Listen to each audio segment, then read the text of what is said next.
There are a lot of different ways to turn a beat catalogue into income, yet most producers seem to know little about the business side of beat making beyond putting a PayPal button onto a SoundClick page.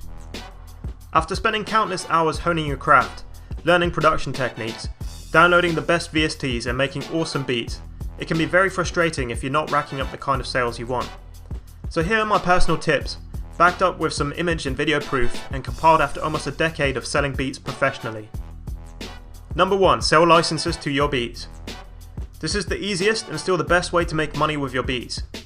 Once you have a decently sized catalogue of quality beats, you can register and set up your own website for cheap, or sign up to a VIP artist service like Music Central or My Flash Store that will allow you to set up your own beat selling homepage. Some people also hustle their beats on music communities like SoundCloud and include email information for purchases, or more specified beat websites like beatstars.com. Generally, you will need a PayPal account in order to receive payments online, though you can also arrange payments with customers through services such as Google Wallet, bank transactions, or Western Union. Most producers sell licenses according to 3 main categories: lease license, exclusive license, and sync license. Lease licenses are non-exclusive licenses with a limited sales cap.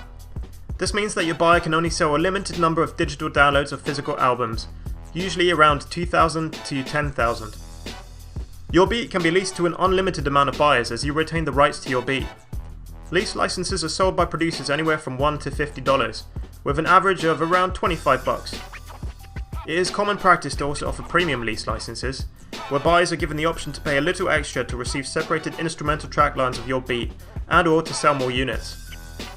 Exclusive licenses, on the other hand, are full ownership licenses, usually with an unlimited sales cap. They are therefore sold to only one customer, and the beat is subsequently marked as sold. Naturally, they will be priced a lot higher, anywhere from $50 to $1 million if you're Timberland. The final license type, which is ignored by the majority of producers, is a sync license.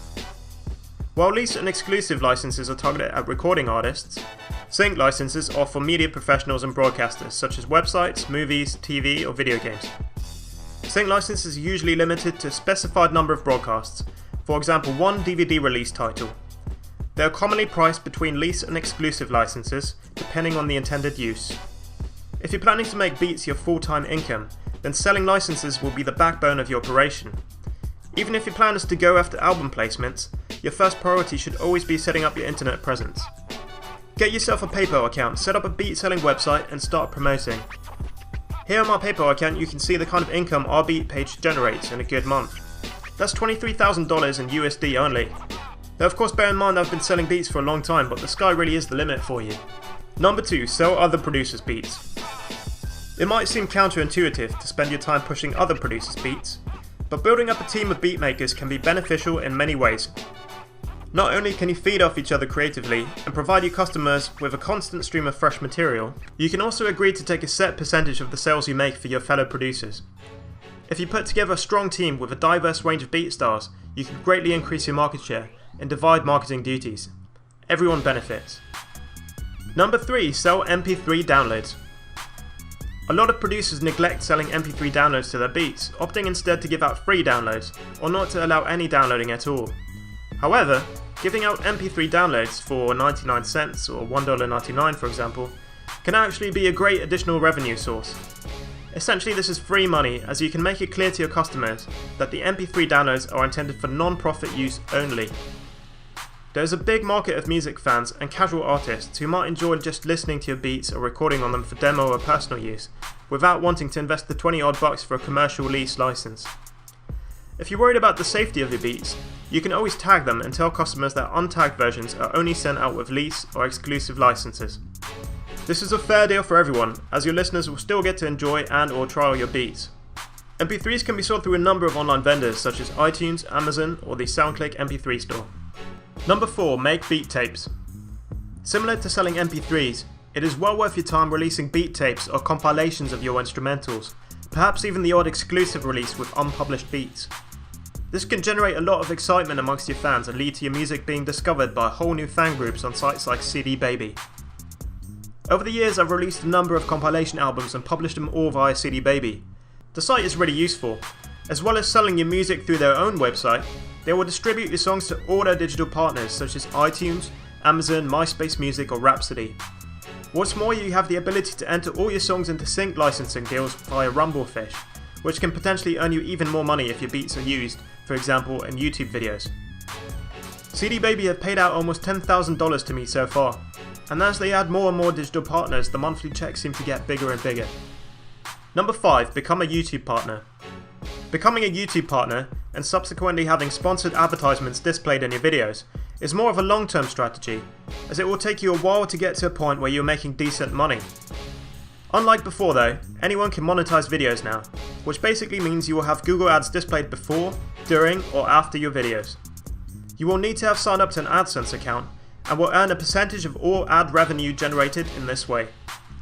If you regularly update your YouTube channel with interesting content and get a lot of traffic, this can potentially be a really big earner. If you don't really have the time to make a lot of interesting videos, even just uploading a couple of beat videos a month, that is a video of a beat playing over some kind of static background image, could earn you a tidy sum. Personally, my channel has made over $11,000 in that way so far. Number 6. Get a TV placement. Getting a placement in a TV show, film, or video game can be an arduous process. There are thousands of producers out there submitting their material to placement opportunities on a daily basis. However, if you regularly network and build relationships with media professionals, companies, and agencies, you will eventually persevere and the spoils will be worth the toil. While you won't necessarily be paid a large sum upfront, the royalty payments are where producers really make the big bucks. In order to benefit from this, it is essential that you are registered with a royalty collection association such as BMI, ASCAP, SESAC, or PRS. TV stations in the US in particular pay out large sums just for short music segments in their programming. My last quarterly royalty check from the PRS was for a single placement on CBS Sports, and that was something around $4,200 for 30 seconds of a beat. That's not too bad, right? Number 7. Get your beats on internet radio. Getting your beats onto a regular radio station can be pretty hard, as by and large stations are only interested in full songs. However, internet radio stations are a different matter. A lot of people enjoy browsing stations like Pandora or streaming websites like Spotify for instrumental music, and this is where it gets really interesting. Pandora and Spotify both share out their profits amongst members according to the amount of plays your music receives. You do have to jump through some hoops to get your music onto online radio stations or streaming sites, but if your beats prove popular, this can be a nice little side earner. Pandora just recently announced that they send over 2,000 artists more than $10,000 a year. Artists like Drake and Lil Wayne even make $3 million a year. Number 8. Make drum kit. A lot of producers have recently taken to the idea of packaging and selling their own drum sounds for other musicians. There is a vast amount of producers out there hunting for new and better drum samples, and if you've already built up a reputation with your beats, chances are there will be someone out there ready to jump at the chance of emulating your sound. Putting together a drum kit can be fairly time consuming, but if done correctly it can be a worthy investment. You can sell your kit on your own website, or even better, find the most popular drum kit websites out there and partner with them to retail your products. As they already have a ready-made sales platform, audience and marketing strategy, they will be better positioned to sell your products than you are. Be prepared though, most vendors will take a 50% cut of sales. This is pretty normal. Personally, I've always sold my kits through websites like producerloops.com, and as you can see, through them alone I've earned around $3,700 in commissions so far. If you get your kits on a couple websites like Producer Loops, Modern Producers, or the Music Central Marketplace, that could be a great side income for you. Number 9. Submit your beats to music libraries. There are a big number of music libraries and stock music websites online, ranging from general sites to industry-specific sites for film music, ad music, or video game music.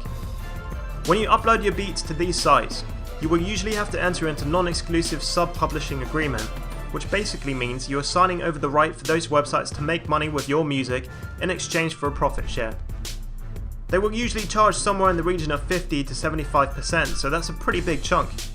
However, a lot of producers make a good amount of money licensing their beats through websites such as Pump Audio or Audio Jungle.